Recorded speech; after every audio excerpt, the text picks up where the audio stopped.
আজ আমার কাকুর বাড়িতে সরস্বতী পুজো, যেখানে আমি ছোট থেকে টিউশন পড়তাম।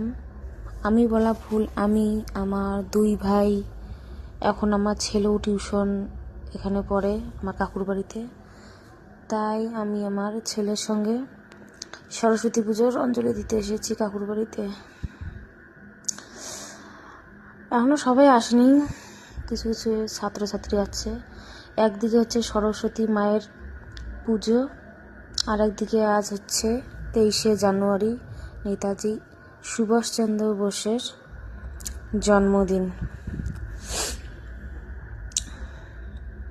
নেতাজি সুভাষচন্দ্র বোসের জন্মদিন। আর পাশে আমার কাকুর LICর কিছু ট্রফি ওই জায়গায় সাজানো আছে, ছোট বড় অনেক ট্রফি ওই জায়গায় সাজানো আছে।